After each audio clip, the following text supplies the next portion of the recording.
ತನ ಧರ್ಮ ಸಮನ್ವಯ ಜ್ಞಾನ ಭಾರತ ಸಾಹಿತ್ಯ ಸಾಮ್ರಾಟಾಯ ಶ್ರೀ ವಿಚಾರ ಸಾಗರ ವೃತ್ತಿ ಪ್ರಭಾಕರಾದಿ ಪ್ರೌಢ ಕೃಪಕ್ರಿಯಾ ಸದ್ಗ್ರಂಥ ರಚಯಿತಾಯ ಪರಮಾನಂದ ಪ್ರಾಪ್ತಿ ರೂಪೇಣ ಸರ್ವ ದುಃಖ ನಿವೃತ್ತಿ ರೂಪೇಣ ಸತ್ಯ ಮೋಕ್ಷ ಮಾರ್ಗ ಪ್ರದರ್ಶಕಾಯ ಶುದ್ಧ ಬ್ರಹ್ಮ ಜ್ಞಾನ ಪ್ರದಾಯಕ ಪರಮ ಸದ್ಗುರು ಶ್ರೀ ಶುದ್ಧ ಬ್ರಹ್ಮಣೇ ನಮೋ ನಮೋ.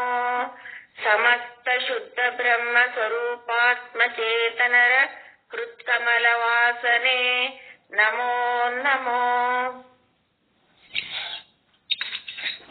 ಉತ್ಪ್ರದೇಶನ ರೂಪಮಂಗಲ. जो सुख नित्य प्रकाश विभु नाम रूप आधार मति न लखै जिहि मति लखै सो मैं शुद्ध अपार. अभि अपार स्वरूप मम लहरे विष्णु महेश विधि रवि चंदा वरुण यम सप्तधनेश गणेश. जा कृपालु सर्वज्ञ को यथारथ मुनि ध्यान ताको होत उपाधिते मोमले मिथ्या भान. वै जिहि जानै बिन जगत मनहु जेवरि साम न सैबु जग जग जिहि लहै सो हम आपे आप.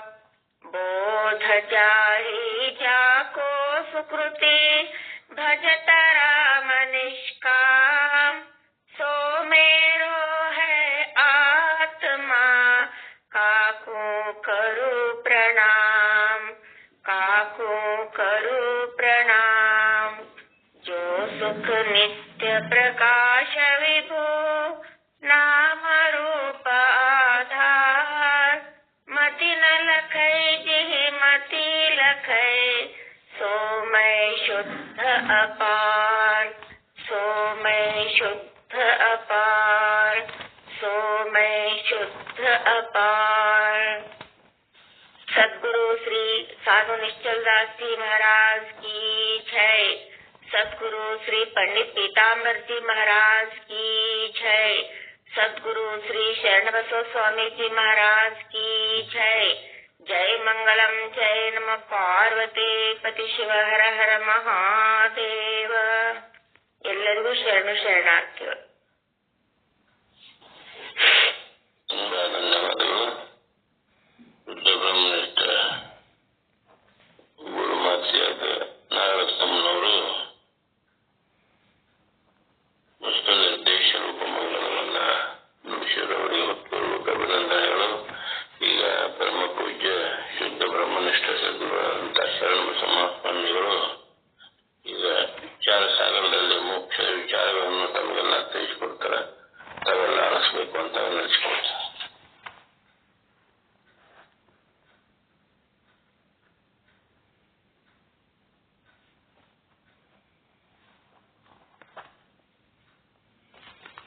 ಓಂ ಸದ್ಗುರು ಶ್ರೀ ಶುದ್ಧ ಬ್ರಹ್ಮಣೇ ನಮಃ.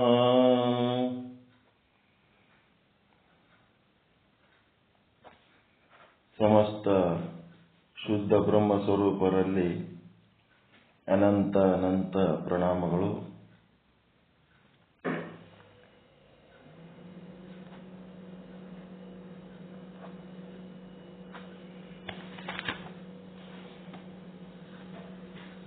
ಈ ಜಗತ್ತಿಗೆ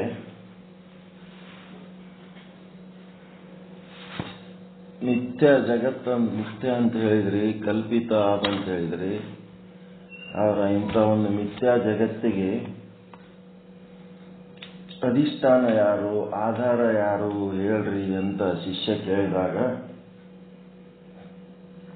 ನೀನೇ ಇದ್ದೀಯಾ ಅಂತ ಹೇಳ್ತಾರೆ. ನೀನೇ ಅಂದ್ರೆ ಆತ್ಮಚೇತನ, ಕೂಟಸ್ಥ ಸಾಕ್ಷಿ ಬ್ರಹ್ಮ ಪ್ರತ್ಯಗಾತ್ಮ ಏನಂತೀರಿ, ಆ ಚೇತನನೇ ಆ ಮಿಥ್ಯಾ ಜಗತ್ತಿಗೆ ಆಧಾರ ಆಗ್ಯದ. ನಿಜ ಅಂದ್ರೆ ಏನ್ ತಿಳ್ಕೊಂಡ್ರಿ? ನಿಜ ನಿಜ ಅನ್ನೋ ಶಬ್ದದ ಅರ್ಥ ಏನ್ ತಿಳ್ಕೊಂಡ್ರಿ?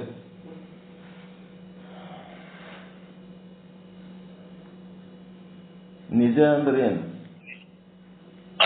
ಸತ್ಯವಾದದ್ದು. ನಿಜ ಅಂತಂದ್ರ ಸತ್ಯ ಅಂತ ಹಿಂಗೆ ಅಷ್ಟೇ ತಿಳ್ಕೊಂಡಿವಿ. ಸತ್ಯ ಯಾರು? ಸತ್ಯ ಎಷ್ಟದವು? ನೀವೇ. ನಿಜ ಅಂದ್ರೆ ನೀವೇ.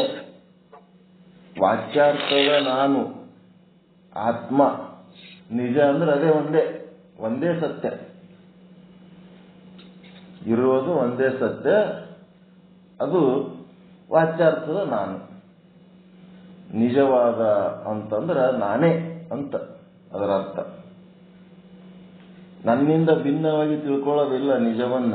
ಮತ್ತೆ ನೀವು ಒಂದು ಬೇರೆ, ಮತ್ತೆ ನಿಜ ಬೇರೆ ಆಗ್ತದೆ. ನಿಜ ಅರಿಯುವ ವಸ್ತು, ಅರಿಸಿಕೊಳ್ಳುವ ವಸ್ತು ಅಲ್ಲದು, ಆತ್ಮಚೇತನ ಅದು. ನೀನೇ ಇದೆಯಾ? ಅದಕ್ಕೆ ಅದು ಹೆಂಗಪ್ಪ ಅಂತಂದ್ರೆ, ಆ ನಿಜದಲ್ಲಿ, ಚೇತನದಲ್ಲಿ ಅಥವಾ ಸಾಕ್ಷಿಯಲ್ಲಿ, ಕೂಟಸ್ಥನಲ್ಲಿ, ಬ್ರಹ್ಮನಲ್ಲಿ ಏನದವಪ್ಪ ಅಂತಂದ್ರೆ 2 ರೂಪಗಳದವ. ಒಂದು ಸಾಮಾನ್ಯ ರೂಪ, ಇನ್ನೊಂದು ವಿಶೇಷ ರೂಪ ಅಂತದ. ಸಾಮಾನ್ಯ ರೂಪ ಸತ್ತು ಅಸತ್ತು, ಚಿತ್ತು ಅಚಿತ್ತು, ಆನಂದ ದುಃಖ, ಚಿಂತೆ ಭಯ, ಮತ್ತೆ ನಿತ್ಯ ಅನಿತ್ಯ, ಮತ್ತೆ ಪರಿಪೂರ್ಣ ಅಪೂರ್ಣ, ಸಾಕಾರ ನಿರಾಕಾರ, ಸಜೀವ ನಿರ್ಜೀವ, ಶಬ್ದ ನಿಶಬ್ದ, ಆಕಾರ ನಿರಾಕಾರ, ಮತ್ತಿನ್ನೇನೇನದೋ ಎಲ್ಲದಕ್ಕೂ ಆಧಾರವಾಗಿರೋದು ಯಾವುದು ಅಂತಂದ್ರ ಆ ನಿಜದ ಚೇತನದ ನಿನ್ನ ಏನದ ಸಾಮಾನ್ಯ ರೂಪನೇ ಅದಕ್ಕೆ ಆಧಾರ ಅದಪ್ಪ. ಮತ್ತ ಅದರದೇ ಒಂದು ವಿಶೇಷವಾದಂತ ಇನ್ನೊಂದು ರೂಪ ಅದ, ಅದಕ್ಕೆ ಅಧಿಷ್ಠಾನ ಅಂತಾರೆ. ಕೇವಲ ಸದ್ರೂಪ, ಕೇವಲ ಚಿದ್ರೂಪ, ಕೇವಲ ಆನಂದ ರೂಪ, ಕೇವಲ ನಿತ್ಯ, ಕೇವಲ ಪರಿಪೂರ್ಣ, ಕೇವಲ ನಿರಾಕಾರ, ಕೇವಲ ನಿಶಬ್ದ, ಕೇವಲ ಕೂಟಸ್ಥ, ಸಾಕ್ಷಿ, ಕೇವಲ ಅಂತೇನು ಬರ್ತದಲ್ಲ, ಒಬ್ಬನೇ ಒಬ್ಬ, ಒಂದೇನಾಗಿರ್ತದಲ್ಲ, ಅದಕ್ಕೇನಂತಾರಪ್ಪ ಅಂದ್ರೆ ಅಧಿಷ್ಠಾನ ಅಂತಾರ. ಕಲ್ಪಿತವಾದದ್ದು ಎಲ್ಲ ನಾಶ ಆಗಿ ಹೋದ್ಮೇಲೆ ಅಲ್ಲಿ ಉಳಿಯೋದೇ ಅಧಿಷ್ಠಾನ. ಅದಕ್ಕೆ ಅಧಿಷ್ಠಾನ ಅಂತಾರಪ್ಪ ಅಂತ. ಅವಿನಾಶಿ ಪರಮಾತ್ಮನೇ ಅದಕ್ಕೆ ಅಧಿಷ್ಠಾನ ಅದನ ಅಂತ ಹೇಳಿದ ಮೇಲೆ ಏನಾಯ್ತು? ಪರಮಾತ್ಮ ಮಿಥ್ಯಾ ಜಗತ್ತಿಗೆ ಆಧಾರ ಅಧಿಷ್ಠಾನ ಆಗಿ ನಿಂತ ಅಂತ ಅಂದ್ಮೇಲೆ ಏನಾಯ್ತು? ಮಿಥ್ಯಾ ಜಗತ್ತನ್ನು ಅರಿಸಿಕೊಳ್ಳುವ ಅನಾತ್ಮ ವಸ್ತು ಈಗ ಆಧಾರ ಮತ್ತು ಅಧಿಷ್ಠಾನವಾಗಿ ನಿಂತಂತ ಪರಮಾತ್ಮ ಕೂಡ ಆ ನಿಜ ಸತ್ಯ ಏನದ ಅದು ಕೂಡ ಅರಿಸಿಕೊಳ್ಳುವ ವಸ್ತು ಆಗಿಬಿಡ್ತು. ಮತ್ತ ಇದನ್ನ ಅರಿಯುವವನು ಯಾರು? ಈ ನಿಜವನ್ನ ಅರಿಯುವವನು ಯಾರು? ಆಧಾರ ಮತ್ತು ಅಧಿಷ್ಠಾನ ಆಗ್ಯಾನ ಅಂತ ಹೇಳಿದ್ರಿ, ಅದನ್ನ ನಾವು ತಿಳ್ಕೊಂಡಿವಿ. ಇಲ್ಲಿ ತನಕ ತಿಳ್ಕೊಳ್ಳೋವನಿಗೆ ನಾವೇನಂದಿದ್ದೆವು? ಆತ್ಮ ಅಂದಿದ್ದೆವು. ತಿಳಿಯೋವನಿಗೆ ಆತ್ಮ ಅಂದಿದ್ದೆವು. ತಿಳಿಸಿಕೊಳ್ಳೋ ವಸ್ತುವಿಗೆ ಅನಾತ್ಮ ಅಂದಿದ್ದೆವು. ಈಗ ಅದು ಏನಾಗ್ಯದ? ಮಿಥ್ಯಾ ಜಗತ್ತಿಗೆ ಆಧಾರ ಅಧಿಷ್ಠಾನ ಆಗಿ ತಿಳಿಸಿಕೊಳ್ಳುವ ವಸ್ತು ಆಗ್ಯದದು, ಅನಾತ್ಮ ಆಗ್ಯದ. ಮತ್ತ ತಿಳಿಯುವ ವಸ್ತು ಯಾವುದು ತಿಳಿತಾ ಇಲ್ಲ ನನಗ. ಅದಕ್ಕೆ ಅದೇನಂದ, ಈ ಜಗತ್ತು ದೃಷ್ಟ ಆತ್ಮನಿಗಿಂತಲೂ ಭಿನ್ನನೆಂದು ಹೇಳಬೇಕಾಗುತ್ತದೆ. ಆತ್ಮನ ದೃಷ್ಟ, ಇದನ್ನು ನೋಡೋ ದೃಷ್ಟ ಒಬ್ಬ ಅದನಲ್ಲ, ಅವನಿಗೆ ಇನ್ನೊಬ್ಬ ಯಾವನೋ ಅದನ. ಈ ಆತ್ಮ ಆಧಾರ ಮತ್ತು ಅಧಿಷ್ಠಾನ ಮಿಥ್ಯಾ ಜಗತ್ತಿಗೆ ಆತ್ಮ ಆಧಾರ, ಮಿಥ್ಯಾ ಜಗತ್ತಿಗೆ ಆತ್ಮನೇ ಅಧಿಷ್ಠಾನ ಆಗಿದ್ದು ತಿಳ್ಕೊಳ್ಳಕ ಇನ್ನೊಬ್ಬ ಯಾವನೋ ಮೂರನೇದವ ಅದನ ಅಂತ ಹೇಳಬೇಕಾಗ್ತದ. ಹಂಗಂದ ಹೊತ್ನಾಗ ಅವ್ರೇನಂತಾರ, ಹಂಗ ಆಗಂಗಿಲ್ಲದು, ಸರಿಯಾಗಿ ತಿಳ್ಕೋ. ಏನಪ್ಪ ಅಂದ್ರೆ ಈ ಅಧಿಷ್ಠಾನ ಎನ್ನುವ ಏನು ತತ್ವ ಆದಲ್ಲ, ವಿಶೇಷ ರೂಪ ಚೇತನದ ವಿಶೇಷ ರೂಪ ಅಧಿಷ್ಠಾನ ಅಂತ ಏನದಲ್ಲ, ಆ ಅಧಿಷ್ಠಾನದೊಳಗ ಈ ಜಗತ್ತಿನ ಎಲ್ಲ ಕಲ್ಪನೆಗಳು ತುಂಬ್ಯಾವ. ಕಲ್ಪಿತ ನಾಮ ರೂಪಾದಿಗಳು ಎಲ್ಲ ಅದರಿಂದಲೇ ಬರ್ತಾವ, ಅದರೊಳಗೆ ಅದಾವ ಅವೆಲ್ಲ. ಹಿಂಗಾಗಿ ಮಿಥ್ಯಾ ವಸ್ತು ಜಗತ್ ಮೇ ಜೋ ಹೈ, ಜಗತ್ತಿನಾಗ ತೋರಿಕೆ ವಸ್ತುಗಳು ಏನೇನದವ ಅವೆಲ್ಲ ಅಧಿಷ್ಠಾನಮೇ ಕಲ್ಪಿತತೆ ಹೈ, ಅವೆಲ್ಲ ಅಧಿಷ್ಠಾನದ ಕಲ್ಪಿತದ. ನಾಮ ರೂಪ ಮತ್ತೇನದ ಜಡ ಚೇತನ, ನೀವೇನೇನು ಶಬ್ದಗಳು ಕಲ್ತೀರಿ, ಏನೇನು ನೋಡ್ತೀರಿ, ನಿಮ್ಮ ಇಂದ್ರಿಯಗಳಿಂದ ಏನೇನು ಅನುಭವಿಸ್ತೀರಿ, ಅವೆಲ್ಲ ಓಸು ಅಧಿಷ್ಠಾನದೊಳಗೆ ಕಲ್ಪಿತ ಅದವು. ಆದ್ದರಿಂದ ಏನಾಗ್ಯದ, ಅಧಿಷ್ಠಾನ ಎರಡು ರೀತಿ, ಒಂದು ಚೇತನ ಅಧಿಷ್ಠಾನ, ಒಂದು ಜಡ ಅಧಿಷ್ಠಾನ ಅಂತ ಎರಡು ಇರ್ತವಪ್ಪ ಅಂತ ಹೇಳಿದ್ರು. ಈಗ ಹೇಳೋ ಪಾಠ ಎಲ್ಲ ಹೇಳಿ ಮುಗಿದದ. ಇವರೆಲ್ಲ ಏನ್ ಮಾಡ್ತಾರೆ, ಇನ್ ಮುಂದ ಬರೇ ಶಬ್ದ ಜಾಲದೊಳಗ ನಮಗ ಹಾಕಿ ಅಲ್ಲಾಡಿಸ್ಕೊಂಡಿರ್ತಾರೆ. ಹೊರಗ ಸರ್ಪ ಆದ, ಬಯಲೊಳಗ ಸರ್ಪ ಆದ, ಆ ನೋಡುಗನ ಕಣ್ಣೊಳಗ ಸರ್ಪದ ಜ್ಞಾನ ಆದ. ಸರ್ಪದ ಜ್ಞಾನ, ಸರ್ಪದ ಜ್ಞಾನ ಎಲ್ಲದ ಒಳಗದ, ಸರ್ಪ ಎಲ್ಲದ ಹೊರಗ. ಈ ಸರ್ಪಕ್ಕ ಅಧಿಷ್ಠಾನ ಯಾವುದು? ಸರ್ಪವಾದ್ಮೇಲೆ ಅಲ್ಲಿ ಏನ್ ಉಳಿತದ ಅದೇ ಅಧಿಷ್ಠಾನ. ಬೆಳಕು ಮಾಡಿದ ಕೂಡಲೇ ಸರ್ಪ ಹೋಗ್ತದಲ್ಲ, ಸರ್ಪವಾದ್ಮೇಲೆ ಅಲ್ಲಿ ಏನ್ ಸಿಗ್ತದ ನಿಮಗೆ? ಬೆಳಕು ಮಾಡಿದ್ಮೇಲೆ ರಜ್ಜು ಸಿಗ್ತದೆ. ಆ ರಜ್ಜುಗೆ ಏನ್ ಹೇಳ್ತಿದ್ದೆವು? ಕಲ್ಪಿತ ಅಧಿಷ್ಠಾನ ಅಂತಿದ್ದೆವು ಮೊದಲು. ಆ ರಜ್ಜು ಸಹಿತ ಏನದ? ಕಲ್ಪಿತನೇ ಅದ. ಒಂದು ಕಲ್ಪಿತ ಇನ್ನೊಂದಕ್ಕೆ ಅಧಿಷ್ಠಾನ ಆಗ್ಲಿಕ್ಕೆ ಸಾಧ್ಯವಿಲ್ಲ. ನಿಜವಾದ ಅಧಿಷ್ಠಾನ ಯಾವುದು? ರಜ್ಜು ಉಪಹಿತ ಚೇತನ. ಆ ರಜ್ಜುವಿನೊಳಗಿರುವ ಬ್ರಹ್ಮಚೇತನ ಏನದಲ್ಲ, ಆ ರಜ್ಜುವಿನ ಸಮಾನಾಕಾರವಾದ ರಜ್ಜುವಿನೊಳಗಿರುವ ಬ್ರಹ್ಮಚೇತನ ಏನದಲ್ಲ, ಅದು ನಿಜವಾದ ಅಧಿಷ್ಠಾನ, ರಜ್ಜು ಕಲ್ಪಿತ ಅಧಿಷ್ಠಾನ. ಎರಡು ರೀತಿ ಅಧಿಷ್ಠಾನ ಹೇಳಿವಿಲ್ಲ ಮೊದಲು ನಾವು. ಮತ್ತೆ ಹೇಳಿದ್ ಮತ್ತೆ ಇಲ್ಲೇನು ಹೇಳಕತ್ತೀವಿ ನಾವು? ಜಡ ಅಧಿಷ್ಠಾನ ಚೇತನ ಅಧಿಷ್ಠಾನ ಅಂತ ಹೇಳಕತ್ತಿದ್ದು. ಜಡ ಅಧಿಷ್ಠಾನ ಅಂತಂದ್ರೆ ರಜ್ಜು. ರಜ್ಜು ಇದಕ್ಕೇನಂತೀರಿ? ಈಗೇನು ಹೇಳಿದ್ರು ಅವರು? ಜಡ ಅಧಿಷ್ಠಾನ ಅಂತ ಹೇಳಿದ್ರು. ಅದಕ್ಕೇನು? ಕಲ್ಪಿತ ಜಡ ಅಧಿಷ್ಠಾನ ಅಂತ ಹೇಳ್ಬೇಕು. ಈಗ ನೀವು ಮೊದಲು ಕಲ್ಪಿತ ಅಂತ ತಿಳ್ಕೊಂಡ್ರಿ, ಅದನ್ನು ಸುಳ್ಳಲ್ಲ, ಜಡ ಅಧಿಷ್ಠಾನನು ಸುಳ್ಳಲ್ಲ. ಕಲ್ಪಿತ ಜಡ ಅಧಿಷ್ಠಾನ ಯಾವುದು? ರಜ್ಜು. ಮತ್ತು ನಿಜವಾದ ಚೇತನ ಅಧಿಷ್ಠಾನ ಯಾವುದು?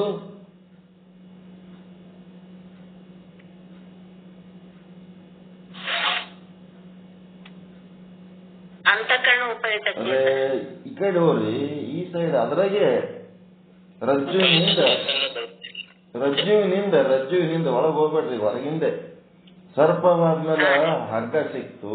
ಹಗ್ಗ ಏನದ? ಕಲ್ಪಿತ ಜಡ ಅಧಿಷ್ಠಾನ.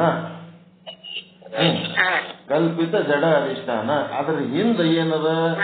ಇದು ಕಲ್ಪಿತ ಜಡ ಅಧಿಷ್ಠಾನ ಹೋಗೋದೇ ಅಲ್ಲ, ಅದೇನು ಇರೋದೇನದು? ಅದು ತೋರಿಕೆ ವಸ್ತುನೇ. ಅದ್ರ ಹಿಂದೆ ಏನದ?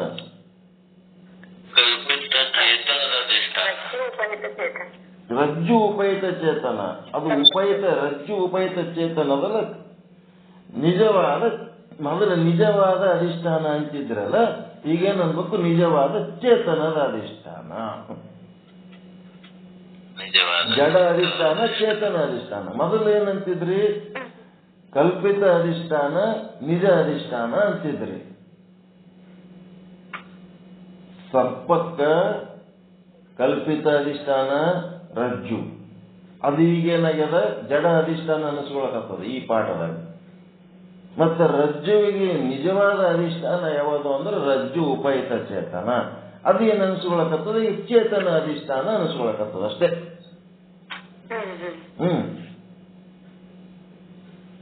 ಅದಕ್ಕೇನ್ ಮಾಡ್ಬೇಕು? ನಿಜವಾದ ಚೇತನ ಅಧಿಷ್ಠಾನ ರಜ್ಜು ಉಪಹಿತ ಚೇತನ.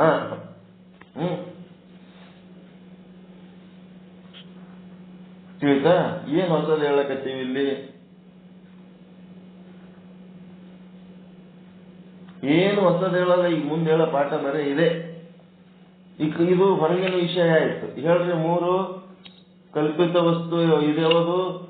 ಅಧ್ಯಾಸ ಏನಾಗ್ಯದ ಅಲ್ಲಿ? ಭ್ರಮೆ ಎದರದಾಗ್ಯದ? ಹೊರಗಿನ ವಸ್ತು. 3 ಹೇಳ್ಬೇಕು ಪಕ್ಕ. ಭ್ರಮೆ ಎದ್ರ ಭ್ರಮೆ ಆಗ್ಯದ? ಈಗ ಭ್ರಾಂತಿ, ಭಯ ಎದರಿಂದ ಆಗ್ಯದ?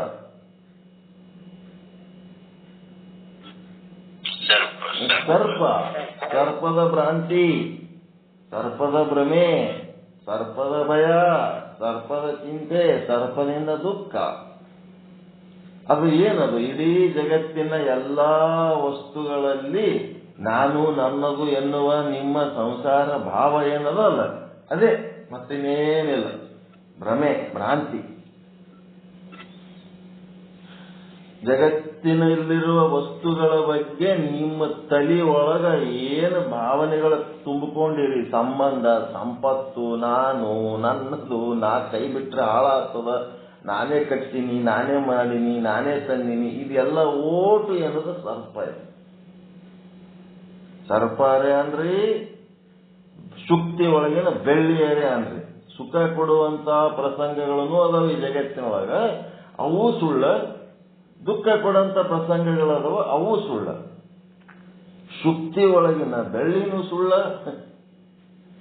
ರಜ್ಜುವಿನೊಳಗಿನ ಸರ್ಪನೂ ಸುಳ್ಳ. ಸುಖ ದುಃಖ ಎರಡೂ ಸುಳ್ಳು. ನಾಟಕದಾಗ ಹೀರೋಯಿನ್ಗೆ ಕರ್ಕೊಂಡು 3 ತಾಸ ಡ್ಯಾನ್ಸ್ ಮಾಡಿದ್ರ ಸುಖ ಸಿಕ್ಕದ, ಅದನ್ನು ಸುಳ್ಳ. ವಿಲನ್ ಸಂಗಟ ಗುದ್ದಾಡಿ ದುಃಖ ಪಟ್ಟದ್ದು, ಅದನ್ನು ಸುಳ್ಳು. ನಾಟಕ ಅಷ್ಟೇ. ಮುಂದೇನಾಯ್ತು?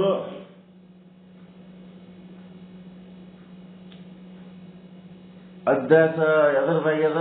ಸರ್ಪ. ಸರ್ಪದ ಹಿಂದೆ ಏನದ? ಸರ್ಪ ಬೆಳಕು ಬಂದ ಮೇಲೆ ನಷ್ಟ ಆದ್ಮೇಲೆ ಅಲ್ಲಿ ಏನ್ ಉಳಿತು?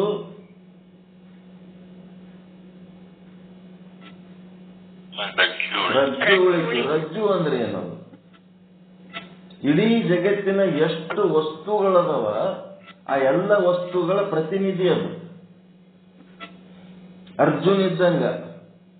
ಕೃಷ್ಣ ಅರ್ಜುನಿಗೆ ಒಬ್ಬಗೆ ಹೇಳಿಲ್ಲ, ಇಡೀ ಜಗತ್ತಿನ ಎಲ್ಲ ಮನುಷ್ಯರನ್ನ ಕುರಿತು ಅರ್ಜುನಿಗೆ ಹೇಳ. ನಾವು ಕೂಡ ಬ್ರಹ್ಮಜ್ಞಾನ ಪಾಠ ಹೇಳುವಾಗ ಮುಂದೆ ಯಾರು ಚೆನ್ನಾಗಿ ಲಕ್ಷ್ಯ ಕೊಟ್ಟು ಕೇಳ್ತಿರ್ತಾರ ಅವ್ರ ಕಡೆ ನಮ್ಮದು ವೃತ್ತಿ ಕೂತ್ ಬಿಡ್ತದೆ. ಗಂಡ್ಮಕ್ಳಿರ್ಬೋದು, ಹೆಣ್ಮಕ್ಳಿರ್ಬೋದು. ಬ್ರಹ್ಮಜ್ಞಾನ ಹೇಳುವಾಗ ಯಾರಾದ್ರೂ ಏನು, ಯಾರು ಲಕ್ಷ್ಯ ಕೊಟ್ಟು ಕೇಳ್ತಿರ್ತಾರೋ ಅವರಿಗೆ ನಾವು ಹೇಳ್ತಿರ್ತೀವಿ. ನಾವು ಹೇಳುವಾಗ ಬೇರೆಯವ್ರ ಶಬ್ದ ಇನ್ನೊಬ್ರು ಕೇಳ್ಕೊತಿರ್ತಾರ. ಹಿಂಗಿರ್ತ. ಅದಕ್ಕೇನಾಯ್ತು? ಈ ರಜ್ಜು, ಈಗ ರಜ್ಜುಗೆ ಏನಂತೀರಿ? ಈಗ ಇಲ್ಲಿ ತನಕ ಏನಂತೀರಿ? ಕಲ್ಪಿತ ಅಧಿಷ್ಠಾನ ಅಂತಿದ್ರಿ. ಈಗೇನನ್ಬೇಕು? ಜಡ ಅಧಿಷ್ಠಾನ ಅಷ್ಟೇ. ಜಡವಸ್ತು ಹೌದಾ? ಇಲ್ಲ. ಅದು ತಾನೇನದ ಅಂತ ಗೊತ್ತಿಲ್ಲ, ಇನ್ನೊಬ್ರು ಏನದ ಅಂತ ಗೊತ್ತಿಲ್ಲ. ಸ್ವಪ್ರಜ್ಞ ಮತ್ತು ಇತರ ಪ್ರಜ್ಞಾ ಎರಡು ಶೂನ್ಯ ಅದ. ಅದಕ್ಕೇನಂದ್ರು? ಜಡ ಅಧಿಷ್ಠಾನ. ಒಂದು ಕಲ್ಪಿತ ವಸ್ತು ಇನ್ನೊಂದು ಕಲ್ಪಿತ ವಸ್ತುವಿಗೆ ಅಧಿಷ್ಠಾನವಾಗಲಿಕ್ಕೆ ಸಾಧ್ಯವಿಲ್ಲ. ಚೇತನ ಎಲ್ಲದಕ್ಕೂ ಅಧಿಷ್ಠಾನ ಅಂತ ಹೇಳ್ಯಾರೆ ಹೊರತು ಜಡ ವಸ್ತುಗಳು ಅಧಿಷ್ಠಾನ ಅಲ್ಲ. ಆ ಸೂತ್ರದ ಪ್ರಕಾರ ಅದೇನಾಯ್ತು? ಕಲ್ಪಿತ ಅಧಿಷ್ಠಾನ, ಜಡ ಅಧಿಷ್ಠಾನ ಅಂತ ಅಷ್ಟೇ ಅದಕ್ಕೆ ತಿಳ್ಕೋಬೇಕು.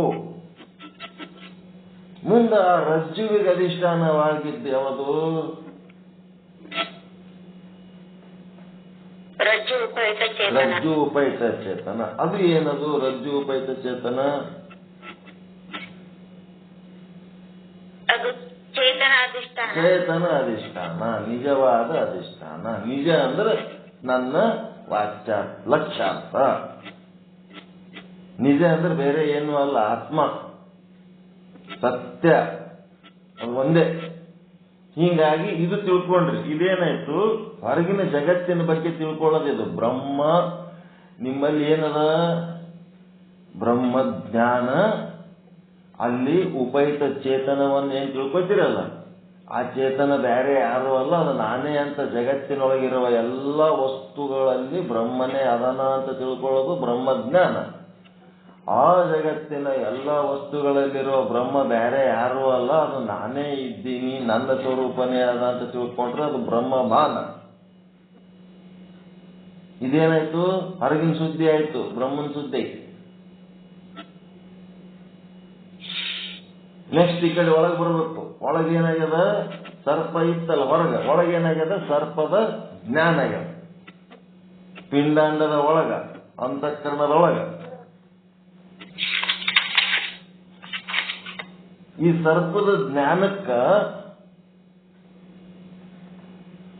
ಅದು ಜ್ಞಾನ ಹೋಯ್ತಂದ್ರೆ ಅಲ್ಲಿ ಏನ್ ಉಳಿತದ?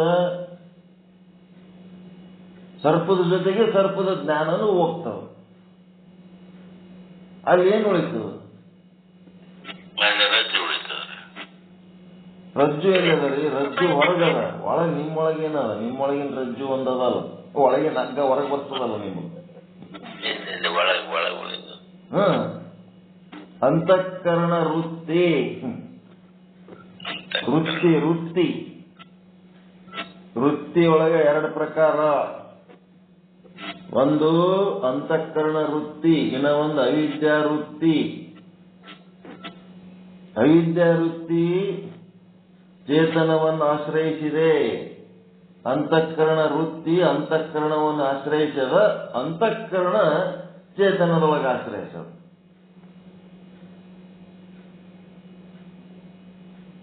ಚೇತನದೊಳಗ ಒಳಗ ಸಾಕ್ಷಿ ಅದಲ್ಲ, ಸಾಕ್ಷಿ ಒಳಗೇನದ? ಒಂದು ಅಂತಃಕರಣ ಅದ, ಇನ್ನ ಒಂದು ಅವಿದ್ಯಾ ವೃತ್ತಿ ಅದ. ಆ ಅಂತಃಕರಣದಿಂದ ಅಂತಃಕರಣ ವೃತ್ತಿ ಹೊರಗೋಗ್ತವೆ. ಅಲ್ಲಿ ಅದು ವರ್ಕೌಟ್ ಆಗಲಿಲ್ಲ ಅಂತಂದ್ರೆ ಅದೇ ಚೇತನದೊಳಗೆ ಆಶ್ರಯ ಆದಂತ ಅವಿದ್ಯಾ ವೃತ್ತಿ ಆವರಣ ಭಂಗ ಮಾಡಲಾರದೆ ಹೇಳಿಬಿಡ್ತವೆ ಅದು ಏನೋ ಆದ ಅಂತೇಳಿ. ಅದು ಎಲ್ಲಿ ಯಾವುದನ್ನು ಆಶ್ರಯಿಸದ ಅಂತಂದ್ರೆ ಸಾಕ್ಷಿಯನ್ನು ಆಶ್ರಯಿಸದ, ಕೂಟಸ್ಥನನ್ನು ಆಶ್ರಯಿಸದ. ಈಗ ಅಂತಃಕರಣದ ಈ ಒಂದು ಏನದಪ್ಪ ಅಂತಂದ್ರೆ ಅಂತಃಕರಣ ವೃತ್ತಿ ಮತ್ತ ಅವಿದ್ಯಾ ವೃತ್ತಿ, ಈ ವೃತ್ತಿಗಳು ಏನಾಗ್ತಾವಪ್ಪ ಅಂತಂದ್ರೆ ಇವು ಅಧಿಷ್ಠಾನ ಆಗ್ತಾವ. ಸರ್ಪದ ಜ್ಞಾನ ಹೋಯ್ತು ಅಂದ ಕೂಡ್ಲೇನೆ ಸರ್ಪದ ಜೊತೆಗೆ ಸರ್ಪದ ಜ್ಞಾನನೂ ಹೋಗ್ತದ. ಸರ್ಪದ ಜ್ಞಾನ ಸರ್ಪ ಎಲ್ಲ ಹೋದ್ಮೇಲೆ ಏನಾಗ್ಬಿಡ್ತು? ಅಲ್ಲೊಂದು ಅಂತಃಕರಣ ವೃತ್ತಿ ಹೋಗಿ ಅಂತಃಕರಣದ ಕೂತ್ ಬಿಡ್ತು ಒಳಗ. ಇನ್ನ ಒಂದು ಅವಿದ್ಯಾ ವೃತ್ತಿ ಹೋಗಿ ಏನಾಯ್ತು? ಚೇತನದೊಳಗ ಲೀನಾಗಿ ಒಳಗೆ ಕೂತ್ ಬಿಡ್ತು. ಅಲ್ಲೇನು ಹೋಯ್ತು? ವೃತ್ತಿಗಳು ಉಳಿದು ಅಷ್ಟೇ. ವೃತ್ತಿ, ಅಂತಃಕರಣ, ಅವಿದ್ಯೆ ಏನದ? ಏನೇನಾದ್ರು ಇವೆಲ್ಲ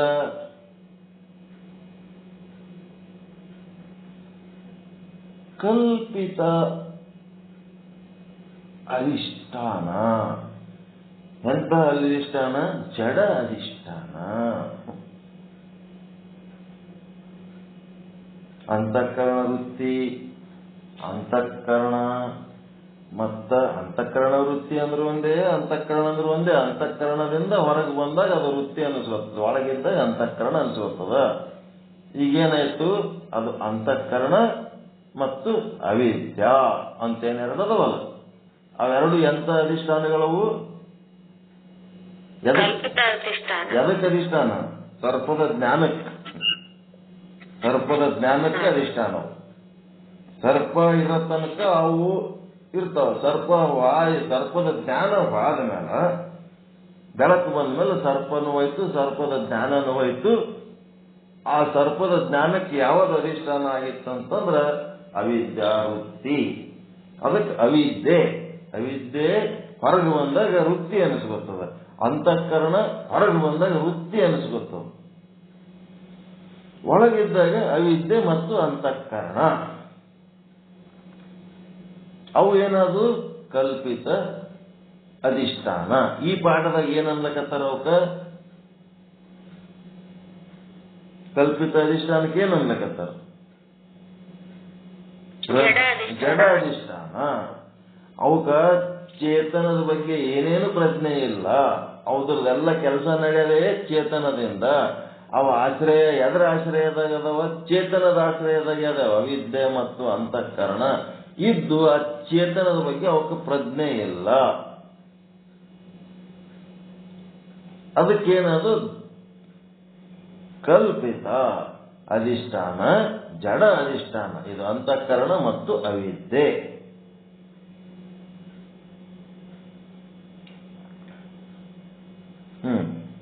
ಇದಾದ್ಮೇಲೆ ಅವೆರಡಕ್ಕ ಆಶ್ರಯ ಕೊಟ್ಟದ್ದು ಯಾವುದು?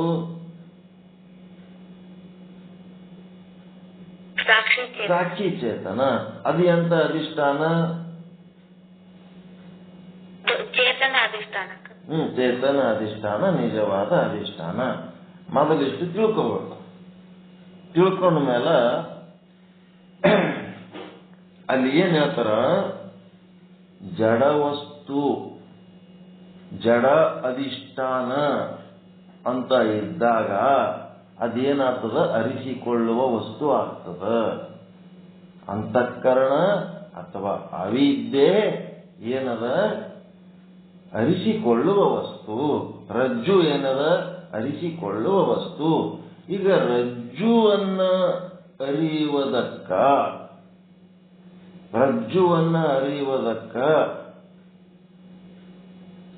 ಅದು ರಜ್ಜು ಏನದು? ಕಲ್ಪಿತ ಅಧಿಷ್ಠಾನ. ಮತ್ತು ಅಂತಃಕರಣ ಅವಿದ್ಯೆ ಕಲ್ಪಿತ ಅಧಿಷ್ಠಾನ. ಇವಕ್ಕೇನಂತಾರ? ಅಂತಃಕರಣ ಅವಿದ್ಯೆ ಒಳಗದವ, ಹೊರಗೇನದ? ರಜ್ಜು ಅದ. ಇವಕ್ಕ ಕಲ್ಪಿತ ಅಧಿಷ್ಠಾನ ಅಂತಾರ. ಇದಕ್ಕ ಜಡ ಅಧಿಷ್ಠಾನ ಅಂತಾರ. ಇವಕ್ಕ ಅರಿಸಿಕೊಳ್ಳುವ ಅಧಿಷ್ಠಾನಗಳು ಅಂತಾರ. ಇಂಥವು ಇದ್ದಾಗ ಇದಕ್ಕ ದೃಷ್ಟ ಅಂದ್ರ ಆ ಅಧಿಷ್ಠಾನನೇ ದೃಷ್ಟ. ಯಾವುದು? ನಿಜವಾದ ಅಧಿಷ್ಠಾನ ಅಂತೇನದಲ್ಲ. ರಜ್ಜು ಕಲ್ಪಿತ ಅಧಿಷ್ಠಾನ, ಅದರ ನಿಜವಾದ ಅಧಿಷ್ಠಾನ ಯಾವುದು? ರಜ್ಜು ಉಪಹಿತ ಚೇತನ. ಆ ರಜ್ಜು ಉಪಹಿತ ಚೇತನನೇ ಅಲ್ಲಿ ಅದಕ್ಕೆ ದೃಷ್ಟ ಆಗಿರ್ತದ. ಮತ್ತೆ ಇಲ್ಲೇನಿರ್ತದ? ಈ ಸೈಡ್ ಒಳಗ ಚೇತನದ ಇದು ಏನಿರ್ತದ? ಆಶ್ರಯದಲ್ಲಿರುವಂತ ಅವಿದ್ಯೆ ಮತ್ತು ಅಂತಃಕರಣ ಅವುಗಳನ್ನ ನೋಡುವುದಕ್ಕ ಯಾವ್ದಿರ್ತದ? ಚೇತನ ಎನ್ನುವ ಒಂದು ಅಧಿಷ್ಠಾನನೇ ಇರ್ತವೆ. ಜಡ ಅಧಿಷ್ಠಾನವನ್ನ ಅರಿಯುವುದಕ್ಕ ಚೇತನದ ಅಧಿಷ್ಠಾನ ಅಂತ ಒಂದಿರ್ತವೆ. ಆದರೆ ಚೇತನ ಅಧಿಷ್ಠಾನವನ್ನು ಅರಿಬೇಕಾದ್ರ ಚೇತನವೇ ಬೇಕಾಗ್ತದೆ. ಈ ಜಡ ಅಧಿಷ್ಠಾನಗಳು ಅಂದ್ರೆ ಅನಾತ್ಮಗಳು. ಅವುಗಳನ್ನು ಅರಿಯುವುದಕ್ಕೆ ಚೇತನ ಅಂತ ಒಂದು ಬೇಕಾಗ್ತದೆ. ಇಷ್ಟೇ ಅವ್ರು ಹೇಳ್ತಾ ಇರೋದು. ನಿಮ್ಮೊಳಗಿನ ಸಾಕ್ಷಿಯನ್ನು ಅರಿಬೇಕಾದ್ರೆ ನೀವು ಸಾಕ್ಷಿ ಸ್ವರೂಪರಾದಾಗ ನಿಮಗೆ ಸಾಕ್ಷಿ ಅನುಭವ ಬರ್ತದ. ಕೂಟಸ್ಥನನ್ನು ಅರಿಬೇಕಾದ್ರೆ ಕೂಟಸ್ಥನ ಸ್ವರೂಪರಾದಾಗ ನಿಮಗೆ ಕೂಟಸ್ಥನ ಅನುಭವ ಬರ್ತದ. ಅದರ ಲಕ್ಷಣಗಳು ಹೇಳ್ಯಾರ ಅವ್ರು. ಕೂಟಸ್ಥ ಅಂದ್ರೆ ಹೆಂಗಿರ್ತದ, ಸಾಕ್ಷಿ ಅಂದ್ರೆ ಹೆಂಗಿರ್ತದ, ಆತ್ಮ ಅಂದ್ರೆ ಹೆಂಗಿರ್ತದ. ಆ ಲಕ್ಷಣಗಳನ್ನ ನೀವು ರೂಢಿ ಮಾಡ್ಕೋಬೇಕು. ಮಾಡ್ಕೊಂಡಾಗ ಏನಾಗ್ತದ ಅಂತಂದ್ರ ಆ ಲಕ್ಷಣಗಳಿಂದ ನಿಮಗೆ ಆ ವಸ್ತು ನಿಮ್ಮ ಅನುಭವಕ್ಕೆ ಬರ್ತದೆ. ಚೇತನದ ವಿಶೇಷಣಗಳನ್ನ ನೀವು ಧಾರಣೆ ಮಾಡುವುದರಿಂದ ಏನಾಗ್ತದ? ಆ ಚೇತನದ ಅನುಭವ ಬರ್ತದೆ. ಚೇತನವನ್ನು ಅರಿಬೇಕಾದ್ರೆ ಚೇತನವೇ ನಾವಾಗಬೇಕು. ಜಡವನ್ನು ಅರಿಬೇಕಾದ್ರೆ ಚೇತನ ಬೇಕು. ಚೇತನವನ್ನು ಅರಿಯುವುದಕ್ಕೆ ಚೇತನನೇ ಬೇಕು. ಜಡ ಅಧಿಷ್ಠಾನ ಅರಿಯುವುದಕ್ಕೆ ಚೇತನ ಬೇಕು. ಅನಾತ್ಮವನ್ನು ಅರಿಯುವುದಕ್ಕೆ ಆತ್ಮ ಬೇಕು. ಆತ್ಮವನ್ನು ಅರಿಯುವುದಕ್ಕೆ ಆತ್ಮನೇ ಬೇಕು. ಆತ್ಮನನ್ನು ಅರಿಯುವುದಕ್ಕ ಅನಾತ್ಮನನ್ನು ಅರಿಯುವುದಕ್ಕ ಮೂರನೇ ಇನ್ನೊಂದು ವಸ್ತು ಇರಲಿಕ್ಕೆ ಶಕ್ಯವಿಲ್ಲ. ಅದಕ್ಕೇನಂದ್ರು ಅಧಿಷ್ಠಾನ ಅಂತಂದ್ರು. ಚೇತನದ ವಿಶೇಷ ರೂಪ ಏನದಲ್ಲ ಅದು ಅಧಿಷ್ಠಾನ. ಅದು ಒಂದು ಜಡ ಅಧಿಷ್ಠಾನ, ಇಲ್ಲ ಒಂದು ಚೇತನ ಅಧಿಷ್ಠಾನ ಅಂತದ. ಜಡ ಅಧಿಷ್ಠಾನವನ್ನು ಅರಿಯುವುದಕ್ಕ ಚೇತನ ಬೇಕಾಗ್ತದ. ಚೇತನ ಅಧಿಷ್ಠಾನ ಅರಿಯುವುದಕ್ಕ ಚೇತನವೇ ಸಾಕಾಗ್ತದ, ಬೇರೆ ಏನು ಬೇಕಾಗಿಲ್ಲ. ಜಡವನ್ನು ಅರಿಯುವುದಕ್ಕ ಅದು ಏನ್ ಮಾಡದ, ಒಂದು ಅಂತಃಕರಣ ವೃತ್ತಿ ಅಂತ ಇಟ್ಕೊಂಡು ಆವರಣ ಭಂಗ ಮಾಡಿ ಅದರದ್ದು ಯಥಾರ್ಥ ಜ್ಞಾನ ಮಾಡ್ಕೊತದ. ಅದು ಯಥಾರ್ಥ ಜ್ಞಾನ ಮಾಡ್ಕೊಳಕ್ ಆಗ್ಲಾರ್ದ ಸಮಯದಲ್ಲಿ ಏನ್ ಮಾಡ್ತದ, ಅವಿದ್ಯಾ ವೃತ್ತಿಯ ಮೂಲಕ ಅದು ಏನ್ ಮಾಡ್ತದ, ತನ್ನದೇ ಆದ ಒಂದು ಅಭಿಪ್ರಾಯ ತಾಳ್ತದ. ಮಧ್ಯಾಹ್ನ ಊಟ ಮಾಡ್ಬೇಕಂತ ನೀವು ತಯಾರಾಗಿರ್ತೀರಿ, ಅಡಿಗೆ ಊಟ ಇರಲ್ಲಲ್ಲಿ. ಇರ್ಲಾರ್ದಾಗ ಏನ್ ಮಾಡ್ಬೇಕು, ಮುಂಜಾನೆ ಮಾಡಿದ್ದು ಏನಾರ ಉಳಿದದೇನಂತ ಹೇಳಕ್ಕೆ ನೀವೇನ್ ಮಾಡ್ತೀರಿ, ಬೆಳಗ್ಗೆ ಮಾಡಿದ್ದು ಏನಾರ ಉಳಿದಿದ್ರೆ ಕೊಟ್ಟು ಬಿಡು, ಅದೇ ತಿಂದು ಬಿಡ್ತೀನಿ, ಟೈಮ್ ಆಗ್ಯದ ಹೋಗ್ಬೇಕು. ಅಡಿಗೆ ಮಾಡಿ ಬಿಸಿ ಬಿಸಿ ಅಡಿಗೆ ಮಾಡಿ ಉಂಡ್ರ ಏನದು, ಅಂತಃಕರಣ ವೃತ್ತಿಯಿಂದ ಹೋಗಿ ಆ ವಸ್ತುವಿನ ಆಕಾರ ತಾಳಿ ಅದರ ಜ್ಞಾನ ಮಾಡಿಕೊಂಡು ಅದರೊಳಗಿರುವ ಉಪಯುಕ್ತ ಚೇತನದೊಂದಿಗೆ ನಮ್ಮ ವೃತ್ತಿ ಉಪಯುಕ್ತ ಚೇತನ ಸಂಗಮಿಸಿದಾಗ ಆ ವಸ್ತು ಏನು ಅಂತೇಳಿ ಚಿದಾಭಾಸ ಏನ ತಿಳ್ಕೊತಾನಲ್ಲ, ಅದಕ್ಕೇನಂತಾರ ಯಥಾರ್ಥ ಜ್ಞಾನ ಅಂತಾರ. ಅದು ಏನದ ಅದನ್ನು ತಿಳ್ಕೊಂಡ್ಬಿಡ್ತಾರ. ಬೆಳಕಿಲ್ಲ, ಕಣ್ಣಿನ ಸಮಸ್ಯೆ ಆದ, ತಿಮಿರ ದೋಷ ಆದ, ಹಂಗಿದ್ದಾಗ ಏನ್ ಮಾಡ್ತೀರಿ, ಅವಿದ್ಯಾ ವೃತ್ತಿ ಕೆಲಸ ಮಾಡ್ತಿರ್ತದ. ಅದು ಅವಿದ್ಯಾ ವೃತ್ತಿ ಏನ್ ಮಾಡ್ತದ, ಆವರಣ ಭಂಗ ಮಾಡಲ್ಲ, ಏನೂ ಇಲ್ಲ. ಅದರೊಳಗೆ ಏನದ ಸಾಕಷ್ಟು ಅನುಭವಗಳದ. ಮೊದಲ ಏನೇನು ನೀವು ವಸ್ತುಗಳನ್ನ ಮುಟ್ಟಿ ಮುಟ್ಟಿ ನೋಡಿ ನೋಡಿ ಕೇಳಿ ಕೇಳಿ ಮೂಸಿಸಿ ನಿಮ್ಮೊಳಗೇನು ಅನುಭವ ಅದಲ್ಲ, ಆ ಅನುಭವದ ಮೂಲಕ ಅದೇನ್ ಮಾಡ್ಬಿಡ್ತದ, ಅವಿದ್ಯಾ ವೃತ್ತಿ ಈ ತರ ಉದ್ದಕ ಇದ್ದ ವಸ್ತು ಇದಕ್ಕೆ ಹಾವಂತರ ಅಂತ ಹೇಳ್ಬಿಡ್ತು.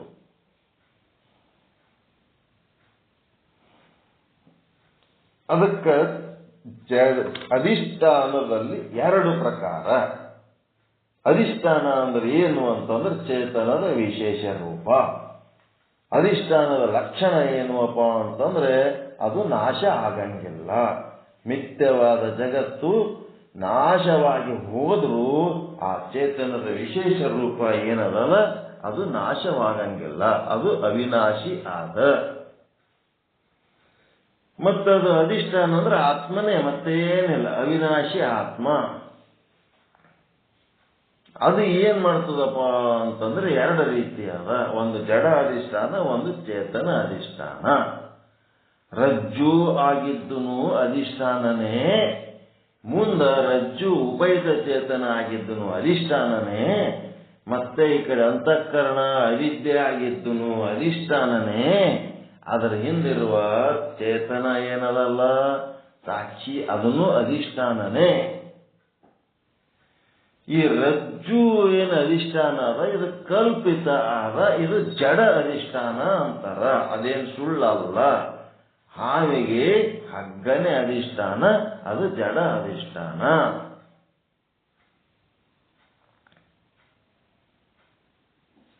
ಆದರೆ ಜಡ ಅಧಿಷ್ಠಾನ ನಿಜವಾದ ಅಧಿಷ್ಠಾನ ಆಗ್ಲಿಕ್ಕೆ ಸಾಧ್ಯವಿಲ್ಲ. ಅದು ಜಡ ಅಧಿಷ್ಠಾನ ಏನಿದ್ರೂ ಸಹಿತ ಅರಿಸಿಕೊಳ್ಳುವ ವಸ್ತು. ಜಡ ಅಧಿಷ್ಠಾನ ಅರಿಸಿಕೊಳ್ಳುವ ವಸ್ತು. ಆತ್ಮ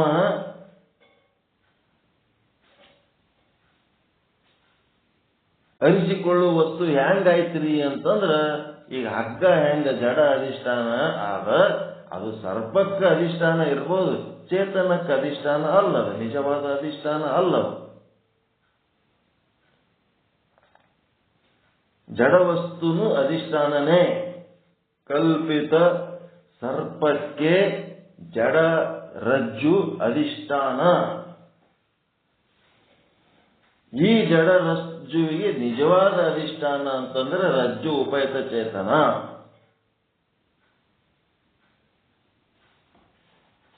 ಅಲ್ಲಿರೋದು ನಿಜವಾಗಿ ಉಪಯುಕ್ತ ಚೇತನನೇ. ಅದರೊಳಗೆ ನಾವೇನ್ ಮಾಡೀವಿ, ರಜ್ಜುವನ್ನು ಕಲ್ಪಿಸಿಕೊಂಡೇವಿ. ಕಲ್ಪಿತ ಅದು. ಆಕ್ಚುಯಲ್ ಬ್ರಹ್ಮನೇ ರಜ್ಜುವಿನ ರೂಪದಲ್ಲಿ ಅದಾನ. ನೀವು ಬ್ರಹ್ಮನನ್ನ ಬ್ರಹ್ಮನಾಗಿ ನೋಡೋದು ಬಿಟ್ಟು ನೀವೇನಾಗಿರಿ, ನಿಮ್ಮ ಸ್ಮೃತಿ ಮರ್ತು ಬಿಟ್ರಿ. ನೀವು ಬ್ರಹ್ಮನಾದಾಗ ಅದ್ರೊಳಗಿನ ಬ್ರಹ್ಮ ಕಾಣ್ತಾನ. ನಿಮ್ಮ ವಿಸ್ಮೃತಿ ಆಗಿದ್ದಕ್ಕೆ ನಿಮ್ಗೆ ಏನ್ ಕಾಣ್ಲಿಕ್ಕತ್ತದ, ನಿಮ್ಮ ಸ್ವರೂಪದ ಬಗ್ಗೆ ನಿಮಗೆ ವಿಸ್ಮೃತಿ ಆಗಿದ್ದಕ್ಕೆ ಅದು ರಜ್ಜುವಾಗಿ ತೋರ್ಲಿಕ್ಕತ್ತದ. ಅದೇ ರೀತಿ ಈ ಕಡೆ ನೋಡಿದ್ರೆ ಸರ್ಪದ ಜ್ಞಾನಕ್ಕೆ ಭಯ, ಚಿಂತೆ, ದುಃಖ ಇದಕ್ಕೆಲ್ಲ ಹಿಂದೆ ಯಾವಾಗದಪ್ಪ ಅಂದ್ರೆ ಅದರದ ಅಧಿಷ್ಠಾನ ಯಾವಾಗ ಅಂತಂದ್ರೆ ಅಂತಃಕರಣ ಮತ್ತು ಅವಿದ್ಯೆಗಳು. ಈ ಅಂತಃಕರಣ ಅವಿದ್ಯೆಗಳು ಏನದವ? ಕಲ್ಪಿತ ಅಧಿಷ್ಠಾನ. ಅಧಿಷ್ಠಾನ ಅಂತಂದ್ರೆ ಆತ್ಮಕ್ಕೆ ಅಂತಿದ್ದೀರಿ ನೀವು. ಈಗ ಇದಕ್ಕೂ ಅಧಿಷ್ಠಾನ ಅನ್ನೋ ಶಬ್ದ ಬಳಸ್ಲಿಕ್ಕತ್ತಾರ. ನಿಮ್ಮ ಭ್ರಮೆ ಭ್ರಾಂತಿಗಳು ಏನದವ ಈ ಜಗತ್ತಿನ ಬಗ್ಗೆ ಅವೆಲ್ಲವನ್ನು ಕಳ್ಕೊಂಡಾಗ ನಿಮ್ದೊಂದು ಅಂತಃಕರಣ, ನಿಮ್ದೊಂದು ಅವಿದ್ಯೆ ಹಂಗೆ ಉಳಿದಿರ್ತದಲ್ಲಿ. ಅದು ಏನಾಯ್ತು? ಕಲ್ಪಿತ ಅಧಿಷ್ಠಾನ, ಜಡ ಅಧಿಷ್ಠಾನ. ಅದರ ಹಿಂದೆ ನಿಜವಾದ ಸಾಕ್ಷಿ ಕೂಟಸ್ಥ ಏನದಲ್ಲ ಅದು ನಿಜವಾದ ಅಧಿಷ್ಠಾನ, ಅದು ಚೇತನದ ಅಧಿಷ್ಠಾನ. ಈಗ ನಿಮ್ಮ ಪ್ರಶ್ನೆಗೆ ಆತ್ಮ ಅನಾತ್ಮ ಹೆಂಗಾಗ್ಲಕ್ ಸಾಧ್ಯ ರೀ ಅಂತ ನೀವು ಪ್ರಶ್ನೆ ಕೇಳಬಹುದು. ಕೇಳಕ್ ಪ್ರಶ್ನೆ ಉಳಿದದ, ನಾಶ ಆಯ್ತ. ಜಡ ಅಧಿಷ್ಠಾನ ರೂಪದಲ್ಲಿ ಚೇತನವೇ ಆ ಮಿಥ್ಯಾ ಜಗತ್ತಿಗೆ ಆಧಾರ ಮತ್ತು ಅಧಿಷ್ಠಾನವಾಗಿದೆ, ಅರಿಸಿಕೊಳ್ಳುವ ವಸ್ತು ಆಗ್ಯದ. ಹೆಂಗ? ಜಡ ಅಧಿಷ್ಠಾನ ರೂಪ ತಾಳಿದ್ದಕ್ಕೆ.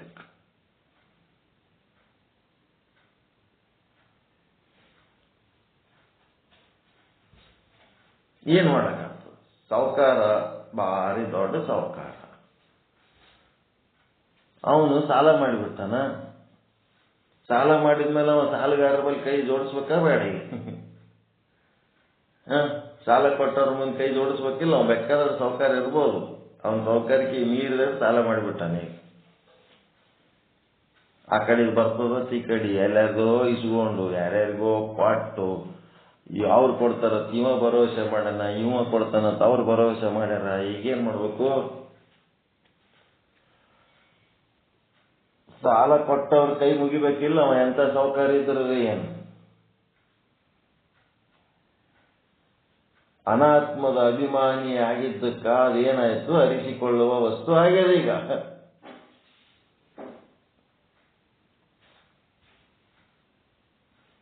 ಆತ್ಮ ಅರಿಸಿಕೊಳ್ಳುವ ವಸ್ತು ಹ್ಯಾಂಗಾಯ್ತು ಅನ್ನೋದು ಅರ್ಥ ಆಗ್ಯದ ಇಲ್ಲ? ಈಗ ಇಷ್ಟು ಹೇಳಿದ್ಮೇಲೆ ಕಲ್ಪಿತ ಅಧಿಷ್ಠಾನ ಜಡ ಅಧಿಷ್ಠಾನ ರೂಪದಲ್ಲಿ ಆತ್ಮವೇ ಅನಾತ್ಮ ರೂಪ ತಾಳಿದೆ. ಈ ಅನಾತ್ಮ ರೂಪ ಅಧಿಷ್ಠಾನವನ್ನು ಅರಿಯುವುದಕ್ಕೆ ಆತ್ಮ ಅಧಿಷ್ಠಾನ, ಚೇತನ ಅಧಿಷ್ಠಾನ ಒಂದು ಬೇಕಾಗ್ತದೆ. ಮತ್ತ ಚೇತನವನ್ನು ಅರಿಯಲಿಕ್ಕೆ ಇನ್ನೊಬ್ಬ ಬೇಕು, ಭಿನ್ನವಾಗಿ ಇನ್ನೊಂದದ ಅಂತ ನಾನು ಹೇಳ್ಬೇಕಾಗ್ತದ ಅಂತಂದ್ರೆ ಇಲ್ಲ. ಆ ಚೇತನದೊಳಗ ಚೇತನ ಅಧಿಷ್ಠಾನ ರೂಪ ಏನದಲ್ಲ, ಆ ಚೇತನ ಅಧಿಷ್ಠಾನ ರೂಪವೇ ಅರಿಯುವ ವಸ್ತು, ಜಡ ಅಧಿಷ್ಠಾನ ರೂಪವೇ ಅರಿಸಿಕೊಳ್ಳುವ ವಸ್ತು.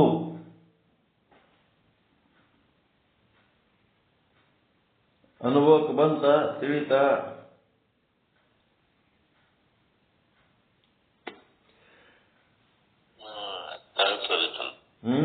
ಏನಾರ ಡೌಟ್ ಇದ್ರೆ ಹೇಳು.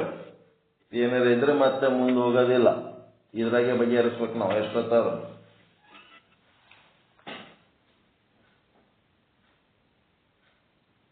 ನಿಮ್ಗೆ ಗೊತ್ತಿದ್ದ ಪಾಠ ಮೊದಲೇನು ಪರ್ಫೆಕ್ಟ್ ಆಗಿ ಕಲ್ತ್ಕೊಂಡಿರಿ, ಅದೇ ಪಾಠ, ಅದ್ರಾಗೆ ಶಬ್ದಗಳು.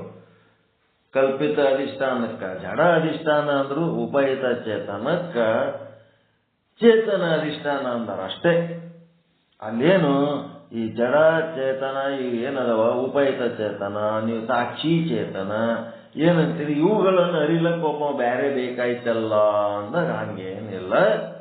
ಚೇತನವನ್ನು ಅರಿಯುವುದಕ್ಕ ಚೇತನವೇ ಸಾಕು, ಜಡವನ್ನ ಅರಿಯುವುದಕ್ಕ ಚೇತನ ಬೇಕು. ಅಷ್ಟೇ ಸೂತ್ರ.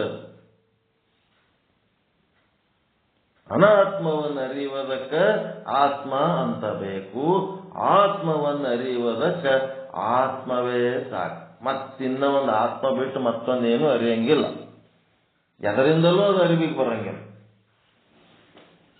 ಯಾವ ಶಬ್ದಗಳಿಂದೂ ಅರಿವಿಗೆ ಬರಂಗಿಲ್ಲ. ಅದು ಆತ್ಮಸ್ವರೂಪ ಆದಾಗೆ ಅರಿವಿಗೆ ಬರ್ತದೆ.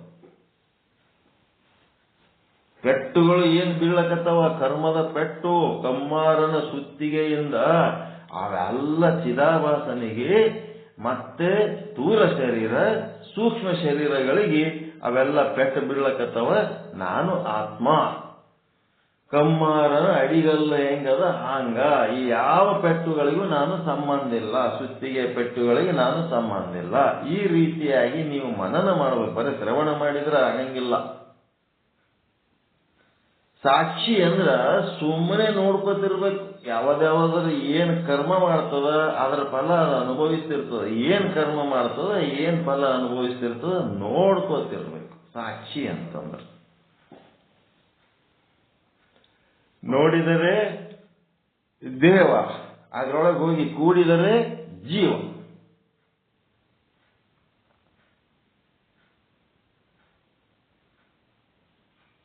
ಹೆಂಗ್ ಮಾಡ್ತೀರಿ? ಸತ್ಯ ತಿಳಿತ ನಿಮ್ಮ ಭಾಷೆದಾಗೆ ಹೇಳಿನಿ, ನಿಮಗೆ ಗೊತ್ತಿದ್ದ ವಿಷಯದೊಳಗೆ ಸೇರ್ಸಿ ಹೇಳಿನಿ. ಅದನ್ನು ಜಡ ಅಧಿಷ್ಠಾನ ಚೇತನ ಅಧಿಷ್ಠಾನ ಹೆಂಗ ಈ ಕೂಟಸ್ಥ ಈಗೇನಾಯ್ತ, ಏನು ಭ್ರಾಂತಿಯನ್ನ ತಿಳ್ಕೊಳಕ ಜಡ ಅಧಿಷ್ಠಾನ, ಜಡ ಅಧಿಷ್ಠಾನವನ್ನು ತಿಳ್ಕೊಳಕ ಚೇತನ ಅಧಿಷ್ಠಾನ, ಮತ್ತು ಚೇತನ ಅಧಿಷ್ಠಾನವನ್ನ ತಿಳ್ಕೊಳಕ ಇನ್ನೊಂದು ಮೂರನೇದ್ದು ಅದ ಅಂತ ಅನ್ಬೇಕಾಗ್ತದಲ್ಲ. ಹಗ್ಗವನ್ನ ನೋಡುವುದಕ್ಕ ಹಾವನ್ನ ನೋಡುವುದಕ್ಕ ಒಂದು ಮೂರನೇದು ಇರ್ಬೇಕಂತೀವಲ್ಲ. ಅಂದಾಗ ಇವ್ರೇನ್ ಹೇಳ್ತಾರೆ, ಅಧಿಷ್ಠಾನ ಅನ್ನೋದು ಎರಡು ಪ್ರಕಾರ. ಒಂದು ಜಡ ಅಧಿಷ್ಠಾನ, ಇನ್ನ ಒಂದು ಚೇತನ ಅಧಿಷ್ಠಾನ. ಜಡ ಅಧಿಷ್ಠಾನವನ್ನು ಅರಿಯುವುದಕ್ಕ ಚೇತನ ಅಧಿಷ್ಠಾನ ಬೇಕು, ಚೇತನ ಅಧಿಷ್ಠಾನವನ್ನು ಅರಿಯುವುದಕ್ಕೆ ಚೇತನ ಸ್ವರೂಪವೇ ಸಾಕು. ಚೇತನವನ್ನು ಅರಿಯುವುದಕ್ಕೆ ನಾವು ಚೇತನ ಸ್ವರೂಪರಾದಾಗ ಚೇತನ ಅಧಿಷ್ಠಾನ ಗೊತ್ತಾಗ್ತದೆ.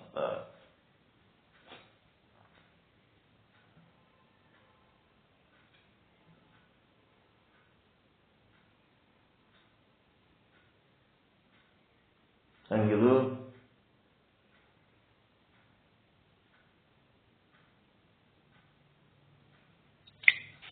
ಈಗ ಸರ್ಪಕ್ಕ ಅಧಿಷ್ಠಾನ ರಜ್ಜು ಆಕತ್ರಿ. ಜಡ ಅಧಿಷ್ಠಾನ, ಇದು ಜಡ ಅಧಿಷ್ಠಾನ ಆಕತ್ರಿ. ಇನ್ನ ರಜ್ಜು ಉಪಹಿತ ಚೇತನ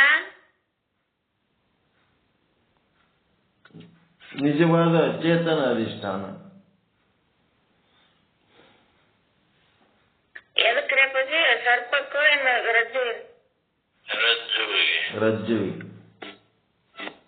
ರಜ್ಜುವಿಗೆ ಚೈತನ ಅಧಿಷ್ಠಾನ, ರಜ್ಜು ಉಪಹಿತ ಚೇತನ,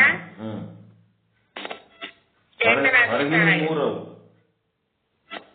ಒಂದು ಭ್ರಮೆ, ಇನ್ನ ಒಂದು ಜಡ ಅಧಿಷ್ಠಾನ, ಇನ್ನ ಒಂದು ಚೇತನ ಅಧಿಷ್ಠಾನ. ಮತ್ತೆ ಈ ಕಡೆ ಸರ್ಪದ ಜ್ಞಾನ ಆಗ್ಯದ ಒಳಗ, ಅಂತಃಕರಣದೊಳಗ.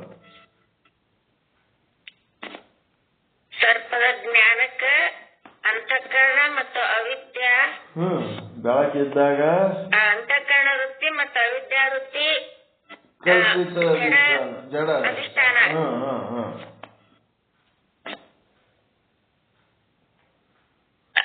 ಅದಕ್ಕೆ ಸಾಕ್ಷಿ ಚೇತನ ಏನೈತೆ ಅವಕ್ಕ ಚೇತನ ಅಧಿಷ್ಠಾನ. ಚೇತನ ಅಧಿಷ್ಠಾನ. ವ್ಯವಹಾರ ಕಾಲದಲ್ಲಿ ಏನಾಗ್ತದ, ಈ ವೃತ್ತಿ ಹೊರಗೆ ಹೋಗಿ ಆ ವಸ್ತುವಿನ ಆಕಾರ ತಾಳೆದಾಗ ವೃತ್ತಿ ಒಳಗಿರುವ ಉಪಹಿತ ಚೇತನ ಸಾಕ್ಷಿ ಚೇತನನೇ ವೃತ್ತಿ ಮೂಲಕ ಹೊರಗೆ ಬರ್ತದ. ಹೊರಗೆ ಬಂದಾಗ ಒಂದು ಚೇತನನೂ ಅದ್ರ ಜೊತೆಗಿರ್ತದ, ಒಂದು ಅವಿದ್ಯೆನೂ ಅದ್ರ ಜೊತೆಗಿರ್ತದ. ಒಂದು ಅವಿದ್ಯೆ ಯಾವಾಗಿರ್ತದ, ಬೆಳಕಿಲ್ಲದ ಕೆಲಸ ಮಾಡ್ತದ ಅಷ್ಟೇ. ಅದು ಬೆಳಕಿತ್ತು ಅಂತಂದ್ರೆ ಅದೇನಿರಲ್ಲ, ಸುಮ್ಮಿರ್ತದೆ ಅವಿದ್ಯೆ. ಅಜ್ಞಾನ ಇದ್ದಾಗ ಅವಿದ್ಯೆ ಕೆಲಸ ಚಾಲು. ಜ್ಞಾನ ಆಯ್ತು ಅಂತಂದ್ರೆ ಅವಿದ್ಯೆ ಏನು ಮಾಡಲ್ಲ, ಸುಮ್ಮಿದ್ ಬಿಡ್ತದೆ. ಜ್ಞಾನಿ ಹತ್ರ ಅವಿದ್ಯೆ ಇರ್ತದ, ಆದ್ರೂ ಏನು ಮಾಡಲ್ಲ, ಅದು ಸುಮ್ಮನೆ ನಿವೃತ್ತ ರೂಪದಲ್ಲಿ ಇರ್ತದೆ. ಯಾವಾಗ ಅಜ್ಞಾನ ಬಂತು, ಕತ್ತಲು ಬಂತು, ಅದು ಆಕ್ಟಿವ್ ಆಗಿ ಕೆಲಸ ಮಾಡ್ತದ. ಏನೋ ಒಂದು ಹೇಳ್ಬಿಡ್ತಾರೋ, ಆವರಣ ಭಂಗ ಮಾಡ್ಲಾರ್ದೆ ತನ್ನ ಅನುಭವದ ಪ್ರಕಾರ ಏನು ಹೇಳ್ಬೇಕು ಅದು ಹೇಳ್ತದ. ಅದನ್ನ ಕೇಳಿ ಈ ಜೀವ ಸುಖ ದುಃಖ ಅನುಭವಿಸ್ತಿರ್ತಾನ. ಅದು ಅವಿದ್ಯೆನೂ ಅದ, ಅದ್ರ ಜೊತೆಗೆ ಜೀವ ಚಿದಾಭಾಸನೂ ಅದ. ಚಿದಾಭಾಸನ ಸಾಮರ್ಥ್ಯ ಏನದ, ಕೇವಲ ಜಡ ವಸ್ತುವನ್ನು ಗುರುತಿಸುವ ಸಾಮರ್ಥ್ಯ ಅವನು. ಹೀಗಾಗಿ ಅದು ಜಡ ಅಧಿಷ್ಠಾನವನ್ನ ಗುರುತಿಸಿ ಇದು ಈ ಹಿಂಗದ ಅಂತ ಹೇಳ್ತಿರ್ತಾರೆ. ಈಗೇನು ತೊಂದರೆ ಏನದ ನಿಮಗೆ? ಅದು ಮೂರೂ ಕೂಟಸ್ಥನ ಒಳಗಿರುವ ಚೇತನ, ಅದು ವೃತ್ತಿ ಹೊರಗೆ ಬಂದು ವೃತ್ತಿ ಒಳಗೆ ಏನಾಗಿದೆ, ವೃತ್ತಿ ಉಪಯುತ ಚೇತನ ಅನಿಸ್ಕೊಂಡದ. ಮತ್ತ ಈ ರಜ್ಜುವಿನೊಳಗೆ ರಜ್ಜು ಉಪಯುತ ಚೇತನ ಅನಿಸ್ಕೊಂಡದ. ಅವು ಮೂರೂ ಚೇತನಗಳೇನಾಗ್ತವ, ಸಾಕ್ಷಿ ಒಳಗಿನ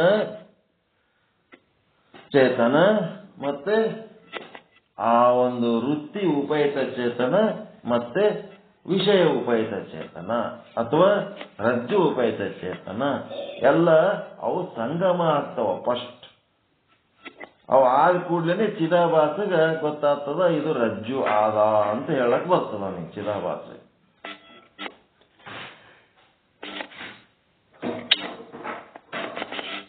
ಅದಕ್ಕೆ ಅವು ಏನಾಯ್ತು, ಚೇತನಗಳೆಲ್ಲ ಏನಾದವು, ಈ ಒಂದು ಚಿದಾಭಾಸನಿಗೆ ಅರಿಯುವುದಕ್ಕೆ ಸಹಾಯ ಮಾಡಿದ್ವು. ಅವು ಚೇತನಗಳು ಮೂರು ಒಂದಾಗಿದ್ದಿಲ್ಲ ಅಂತಂದ್ರೆ ಚಿದಾಭಾಸನಿಂದ ಇದು ರಜ್ಜು ಅಂತ ಅರಿಯಲು ಸಾಧ್ಯವಿರಲಿಲ್ಲ. ಆಯ್ತು, ಚಿದಾಭಾಸ ರಜ್ಜುವನ್ನ ಅರ್ಥ ಮತ್ತ ಈ ಉಪಯುತ ಚೇತನಗಳನ್ನ ಅರಿಯುವ ವಸ್ತು ಇನ್ನೊಂದು ಆದ ಅಂತ ಹೇಳಬೇಕಾಗ್ತದಲ್ರಿ ಅಂದಾಗ, ಉಪಯುತ ಚೇತನವನ್ನು ಯಾರು ಅರಿಯುತ್ತಿದ್ದಾರೋ ಅವರೆಲ್ಲ ಉಪಯುತ ಚೇತನ ಸ್ವರೂಪರೇ ಆಗಿದ್ದಾರೆ. ಉಪಯುತ ಚೇತನ ಅರಿಸಿಕೊಳ್ಳುವ ವಸ್ತು ಅಲ್ಲ, ಉಪಯುತ ಚೇತನದಿಂದಲೇ ಉಪಯುತ ಚೇತನದ ಅರಿವಿಗೆ ಬರುತ್ತದೆ. ನೀವು ಯಾವಾಗ ಸಾಕ್ಷಿ ಚೇತನ, ಕೂಟಸ್ಥ ಚೇತನ, ಪ್ರತ್ಯೇಗಾತ್ಮ, ಶುದ್ಧ ಬ್ರಹ್ಮ, ಭಿನ್ನ ಪ್ರತ್ಯೇಗಾತ್ಮ, ಚೇತನ ಇದ್ರ ಬಗ್ಗೆ ನೀವು ಅಂತಃಕರಣ ಚೇತನ ಒಳಗಿರೋದು ಒಂದು, ಯಾವುದು ವೃತ್ತಿ ಉಪಯುತ ಚೇತನ ಒಂದು, ಹೊರಗಿರುವ ವಸ್ತುಗಳಲ್ಲಿ ವಿಷಯಗಳಲ್ಲಿ ಚೇತನ ಏನದು ಉಪಯುತ ಚೇತನ, ಅದ್ರ ಬಗ್ಗೆ ಮಾತನಾಡುವಾಗ ಅದ್ರ ಬಗ್ಗೆ ತಿಳಿಯುವಾಗ ಯಾರು ಕರೀತಾರ? ನೀವೇನಾಗಿರ್ತೀರಿ ಅವಾಗ? ಚೇತನನೇ ಆಗಿರ್ತೀರಿ. ಚೇತನರಾಗಿ ಚೇತನವನ್ನು ಅರಿತಿರ್ತೀರಿ.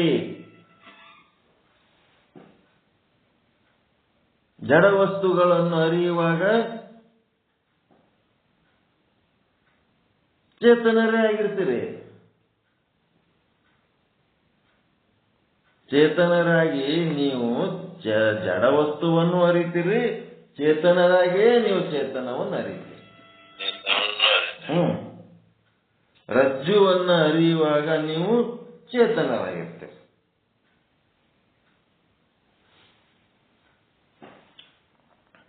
ರಜ್ಜು ಉಪಯುತ ಚೇತನವನ್ನು ಅರಿಯುವಾಗ ನೀವು ಚೇತನರೇ ಆಗಿರ್ತೀರಿ.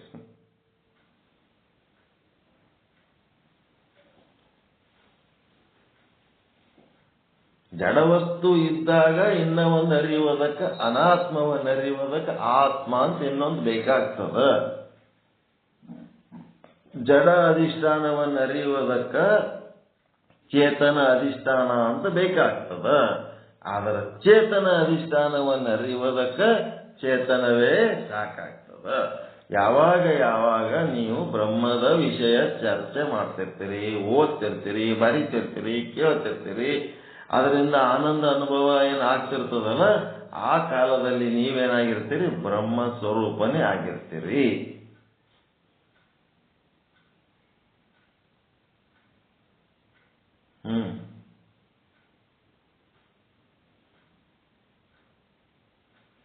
ಯಾವಾಗ ನೀವು ಜಡ ವಸ್ತುವನ್ನ ಅರಿತಾ ಇರ್ತೀರಿ, ಜಗತ್ತಿನ ಜಡ ವಸ್ತುಗಳನ್ನು, ಆವಾಗಲೂ ನೀವು ಬ್ರಹ್ಮಸ್ವರೂಪರೇ ಆಗಿರ್ತೀರಿ. ಸ್ವಚ್ಛ ತಿಳಿತಾ ಇಲ್ಲ. ಜಡ ವಸ್ತುಗಳ ಅರಿವಾಗೂ ಚೇತನನ ಆಗಿರ್ತಾನೆ, ಚೇತನ ವಸ್ತುಗಳ ಅರಿವಾಗೂ ಚೇತನನ ಆಗಿರ್ತಾನೆ. ಅಧಿಷ್ಠಾನಗಳಲ್ಲಿ ಎರಡು ಪ್ರಕಾರ, ಒಂದು ಜಡ ಅಧಿಷ್ಠಾನ, ಒಂದು ಚೇತನ ಅಧಿಷ್ಠಾನ. ಜಡ ಅಧಿಷ್ಠಾನವನ್ನ ಅರಿಯುವಾಗ ಚೇತನ ಅಧಿಷ್ಠಾನ ಅಂತ ಬೇರೆ ವಸ್ತು ಬೇಕು. ಆದರೆ ಚೇತನವನ್ನು ಅರಿಯುವುದಕ್ಕ ದೃಷ್ಟಾನೂ ಚೇತನನೇ, ದೃಶ್ಯನೂ ಚೇತನನೇ, ಎರಡು ಚೇತನನೇ ಇರ್ತಾವ ಚೇತನವನ್ನು ಅರಿಯುವಾಗ. ಅಲ್ಲಿ ಮತ್ತೊಂದು ದೃಶ್ಯ ಅಧಿಷ್ಠಾನ, ದೃಷ್ಟ ಅಧಿಷ್ಠಾನ ಅಂತೇಳಿ ಭಿನ್ನ ಇರುವುದಿಲ್ಲ.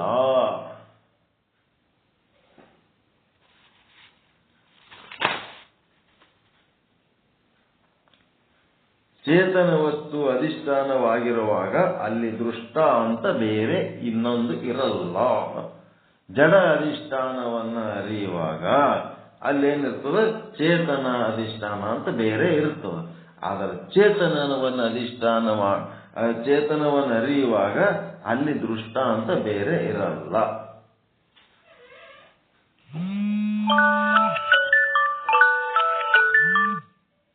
ಹೌದಾ? ಚೇತನವೇ ದೃಶ್ಯವಾಗಿರುವಾಗ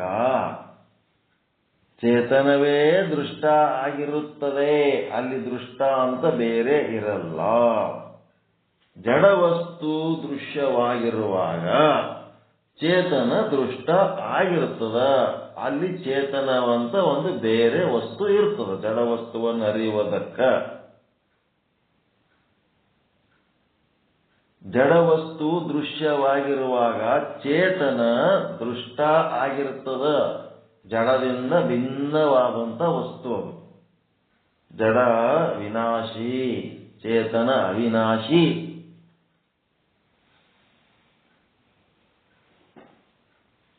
ಚೇತನನೇ ದೃಶ್ಯ ಆಗಿರುವಾಗ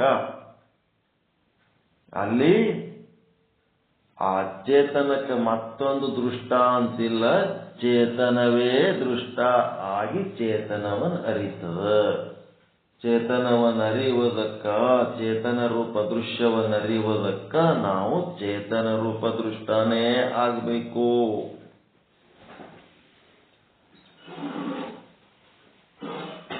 ಚಂದವೇನ್ರಿ? ನಿಮ್ಗೆ ಗೊತ್ತಿದ್ದದ್ದೇ ಹೇಳಿ, ಮತ್ತಿನ್ನೇನಿಲ್ಲ, ಎಲ್ಲ ಅದೇ ಅದೇ ಬ್ರಷು, ಅದೇ ಸುಣ್ಣ, ಅದೇ ಗೋಡೆ, ಅದೇ ಪೇಂಟಿಂಗು. ಅಧಿಷ್ಠಾನಗಳಲ್ಲಿ ಎರಡು ಪ್ರಕಾರ, ಒಂದು ಜಡ ಅಧಿಷ್ಠಾನ, ಇನ್ನೊಂದು ಚೇತನ ಅಧಿಷ್ಠಾನ. ಅದಕ್ಕೆ ನೀವೇನ್ ಮಾಡ್ರಿ, ಅವೆರಡನ್ನ ದೃಶ್ಯಗಳಂತ ತಗೊಳ್ರಿ. ಜಡ ದೃಶ್ಯ, ಒಂದು ಚೇತನ ದೃಶ್ಯ ಅಂತ ಅನ್ಕೊಳ್ರಿ. ಅನ್ಕೊಂಡ್ಮೇಲೆ ಜಡ ದೃಶ್ಯವನ್ನ ತಿಳ್ಕೋಬೇಕಾದ್ರೆ ದೃಷ್ಟ ಅಂತ ಇನ್ನೊಬ್ಬವ ಚೇತನ ಬೇಕಾಗ್ತಾನ. ಚೇತನ ದೃಶ್ಯವನ್ನ ನಾವು ಅರಿಬೇಕಾದ್ರೆ ಚೇತನ ರೂಪ ದೃಷ್ಟಾನೇ ಬೇಕಾಗ್ತಾನೆ. ಅನಾತ್ಮವನ್ನು ಅರಿಯುವಾಗ ನೀವೇನಾಗಿರ್ತೀರಿ? ಚಿದಾಭಾಸನಾಗಿರ್ತೀರಿ. ಈ ಜಗತ್ತಿನೊಳಗೆ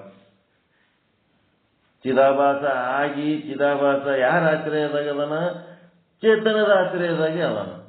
ಹಿಂಗಾಗಿ ಚೇತನವಾಗಿ ಚಿದಾಭಾಸನ ಮೂಲಕ ಜಡ ವಸ್ತುಗಳನ್ನು ತಿಳ್ಕೊಳ್ಳಕ ಅಲ್ಲಿ ದೃಷ್ಟ ಅಂತ ಒಬ್ಬ ಬೇರೆ ಬೇಕಾಗ್ತಾನ. ನೀವು ಚೇತನವನ್ನೇ ತಿಳ್ಕೋಬೇಕಾಗಿತ್ತು ಅಂತಂದ್ರೆ ನಿಮ್ಮ ಚೇತನ ಸ್ವರೂಪದಿಂದಲೇ ಅದನ್ನು ಅರಿಲಿಕ್ಕೆ ಸಾಧ್ಯ ಅದ.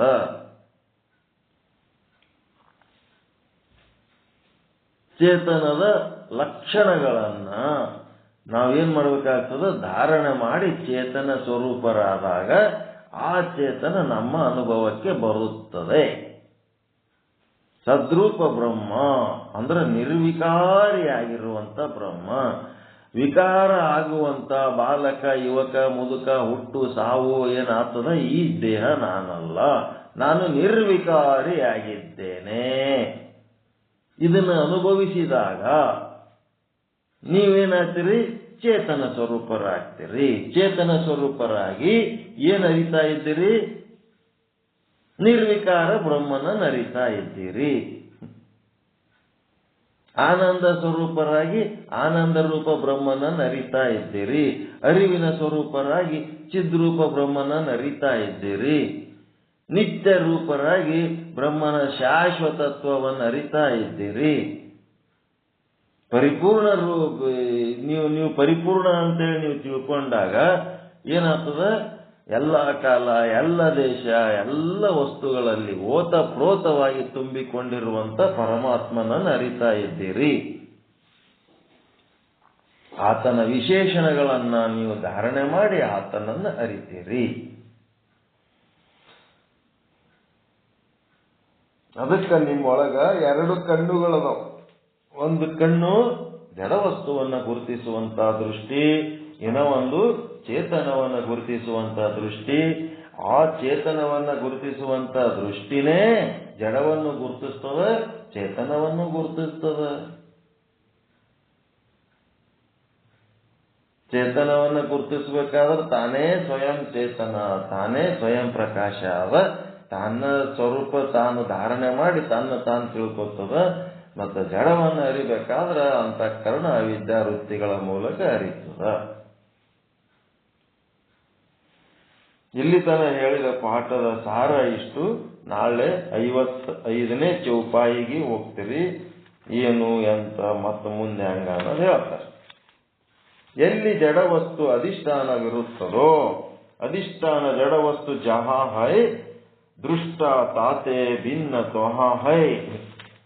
ಎಲ್ಲಿ ಜಡವಸ್ತು ಇರುತ್ತದೆಯೋ ಅಲ್ಲಿ ಅಧಿಷ್ಠಾನ ವಸ್ತುವಿನಿಂದ ಭಿನ್ನವಾದ ದೃಷ್ಟ, ನೋಡುವವನು, ಅರಿಯುವವನು ಭಿನ್ನೊಬ್ಬ ಇರ್ತಾನೆ. 55ನೇ ದ್ವಾದ ಅರ್ಥ. ಮತ್ತೆ 2ನೇ ಸಾಲಿನ ಅರ್ಥ ಏನು? ಜಹಾ ಹೊಯ್ ಚೇತನ ಆಧಾರ ತಹಾ ದೃಷ್ಟ ಹೊಯ್ ನ್ಯಾರ ಅಂತಂದ್ರೆ ಎಲ್ಲಿ ಚೇತನ ವಸ್ತು ಆಧಾರವಾಗಿರುವುದೋ ಅಲ್ಲಿ ಚೇತನ ವಸ್ತುವಿನಿಂದ ಭಿನ್ನವಾದ, ನ್ಯಾರ ಅಂದ್ರೆ ಭಿನ್ನವಾದ, ದೃಷ್ಟ ನ ಹೊಯ್ ಅಂದ್ರೆ ಇರುವುದಿಲ್ಲ. ಅಂದ್ರೆ ಆ ಚೇತನ ವಸ್ತುವೇ ಅಧಿಷ್ಠಾನವೂ ಆಗಿರುತ್ತದೆ ಮತ್ತು ಆ ಚೇತನ ವಸ್ತುವೇ ದೃಷ್ಟ ಕೂಡ ಆಗಿರುತ್ತದೆ. ದೃಶ್ಯ ದೃಷ್ಟ ಎರಡು ಅದೇ ಆಗಿರುತ್ತದೆ. ಎಲ್ಲಿ ಜಡವಾದ ಪದಾರ್ಥವು ಅಧಿಷ್ಠಾನವಾಗಿರುವುದೋ ಅಲ್ಲಿ ಅಧಿಷ್ಠಾನಕ್ಕಿಂತ ದೃಷ್ಟ ಪುರುಷ ಭಿನ್ನವಾಗಿರ್ತಾನೆ ಜಡವಾಗಿರುವಾಗ. ಎಲ್ಲಿ ಚೈತನ್ಯವು ಆಧಾರವಾಗಿರುವುದೋ ಅಂದ್ರೆ ಅಲ್ಲಿ ಅಧಿಷ್ಠಾನವಾಗಿರುವುದೋ ಅಲ್ಲಿ ದೃಷ್ಟ ಪುರುಷನೇ ಅಧಿಷ್ಠಾನವಾಗಿರುತ್ತಾನೆ, ಭಿನ್ನವಾಗಿರುವುದಿಲ್ಲ. ಅಂದ್ರೆ ಅಂತಃಕರಣ ಉಪಯುಕ್ತ ಚೇತನವೇ ಅಧಿಷ್ಠಾನವೂ ಆಗಿದೆ ಮತ್ತು ಅದೇ ಅಂತಃಕರಣ ಉಪಯುಕ್ತ ಚೇತನವೇ ದೃಷ್ಟ ಕೂಡ ಆಗಿದೆ. ಎಲ್ಲಿ ಚೇತನ ಆಧಾರ ಆದಾಗ ಅಂದ್ರೆ ಅಧಿಷ್ಠಾನ ಆದಾಗ.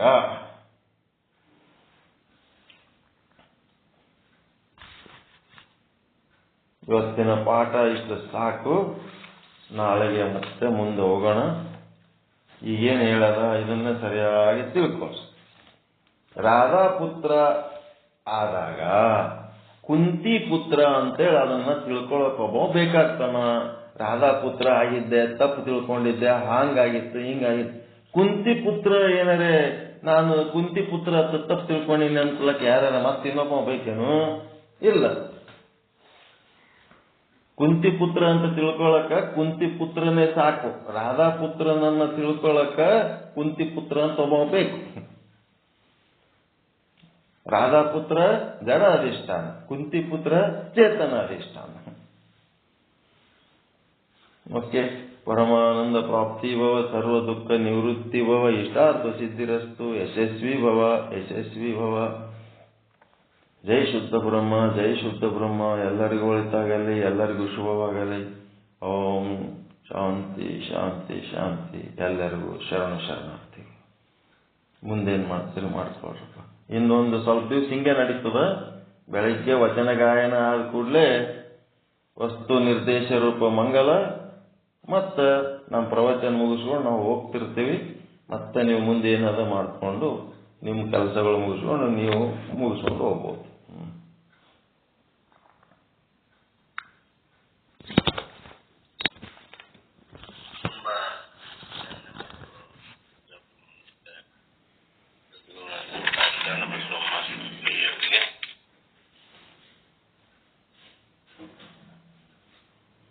ಇವತ್ತಿನ ಪಾಠದಲ್ಲಿ ಈ ಮಿಥ್ಯಾ ಜಗತ್ತಿಗೆ ಪರಮಾತ್ಮನೇ ಆಧಾರ ಮತ್ತು ಅಧಿಷ್ಠಾನ ಇರುವುದು ಒಂದೇ ಸತ್ಯ, ನಿಜ. ಇದು ಅರಿಯುವಷ್ಟು, ಆತ್ಮಚೇತನವಷ್ಟು ಇದು ಆಧಾರವಾಗಿದೆ. ನಿಜ ಅನ್ನೋದು ನಿಜ, ಇದು ಸಾಮಾನ್ಯ ರೂಪ, ಕೇವಲ ಸದ್ರೂಪ, ಕೇವಲ ಕೂಟಸ್ಥ ಇವುಗಳಿಗೆ ಅಧಿಷ್ಠಾನ ಅಂತ ಹೇಳಿ ಕರೀತಾರೆ. ಆಧಾರವಾಗಿ ಇದು ಆತ್ಮಚೇತನವಷ್ಟು. ಮತ್ತು 3 ವಿಷಯಗಳನ್ನು ನಮಗೆ ತಿಳಿಸಿದರು ಗುರುಗಳು. ಭ್ರಾಂತಿ, ಜಡ ಅಧಿಷ್ಠಾನ, ಚೇತನ ಅಧಿಷ್ಠಾನ. ಜಡ ಅಧಿಷ್ಠಾನವನ್ನು ಅರಿಬೇಕಾದ್ರೆ ಚೇತನ ಅಧಿಷ್ಠಾನ ಬೇಕು. ಅದು ಚೇತನ ಅಧಿಷ್ಠಾನ ಅರಿಲಿಕ್ಕೆ ಚೇತನ ಅಧಿಷ್ಠಾನವೇ ಸಾಕು ಅನ್ನುವ ಸಂಗತಿಗಳನ್ನು ಗುರುಗಳು ನಮಗೆಲ್ಲ ತಿಳಿಸಿಕೊಟ್ಟರು. ಅವರಿಗೆ ಪೂರ್ವಕ ಅಭಿನಂದನೆಗಳು. ಈಗ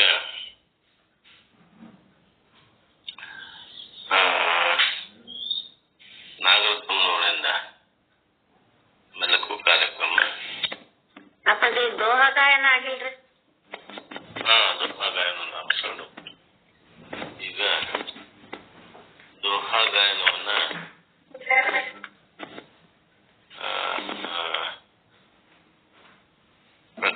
ಇವರು ಗೊತ್ತಾದ್ರಿ ಚೇಂಜ್ ಮಾಡಕ್ ಪ್ರಯತ್ನ ಮಾಡ್ತಾನೆ ಅಪ್ಪಾಜಿ. ಈಶ್ವರ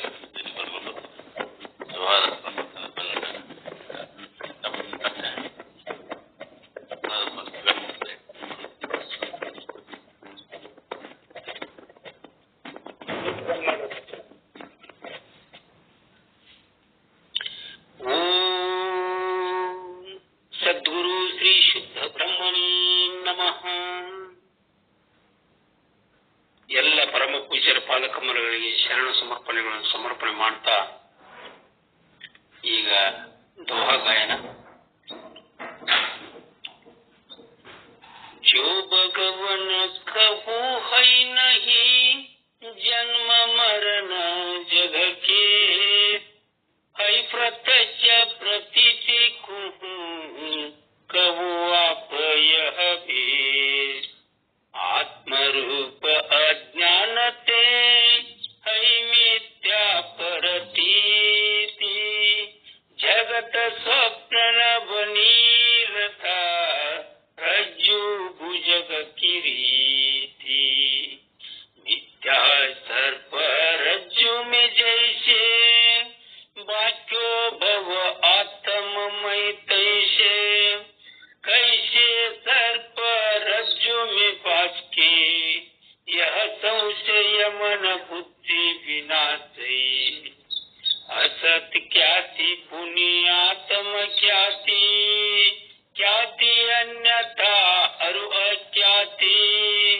सुने चारी मत भ्रम की टौरा मानव कौन कहौ यह गौरा ख्याति अनिर्वचनीय लकी पंचमा तिनते औरा युक्तिहीन मत चारी मानव ब्रह्म की टौरा जो भगवन कबू है नहीं जन्म मरण जग के है प्रत्यक्ष प्रतीति कहू आप यह वेद कहू आप यह वेद।